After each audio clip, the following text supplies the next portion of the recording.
सराहतन वो औरतों के मूल अधिकारों की बात करेंगे, वरना ये बेइंसाफी होगी, उनकी नीयत पे खोट होगा। कुछ मुस्लिम महिलाएं 3 तलाक बिल के सपोर्ट में हैं, उसके लिए आप क्या कहना चाहेंगे? उनके लिए अलग कानून बना दें, कुछ के लिए 4-5 जो 10 हैं बना दें अलग कानून खास हैं, लेकिन जो लाखों करोड़ों हैं आप उनका देखिए ना, कि 4 जो टीवी पे बैठ रही है आप उनका देख रही हैं, देख रहे हैं।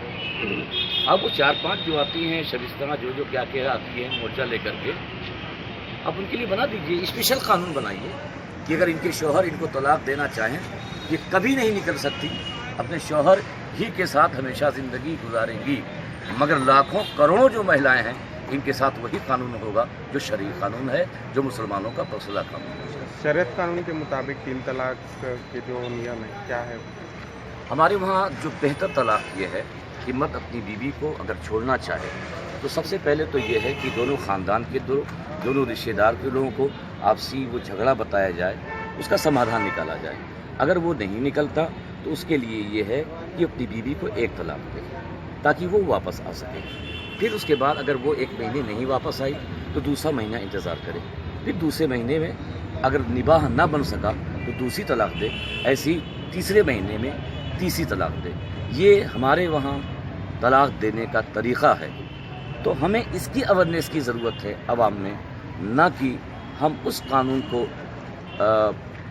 के पक्ष में जाएं जो कानून हमारी शरीयत के भी ख़िलाफ़ हो और हमारे औरतों की आज़ादी के हक़ को छीनता हो। कुछ ऐसे मामले भी सामने आते हैं जिसमें फ़ोन पे तलाक दिया, 3 तलाक बोल के लोग अलग हो जाते हैं, फिर दूसरी शादी कर लेते हैं। उस वजह से प्रॉब्लम है और अभी तक जो है आप बोल रहे हो जो तलाक अवेयरनेस नहीं हुआ है, तो देखिए तलाक क्या है ऐसा कि अवेयरनेस नहीं हुआ है? हाँ, कहीं ना कहीं हम अपनी जो औरतें हैं उनके बीच शायद की कुछ दूरियां रही हुई, हम उसके ज़िम्मेदार हैं।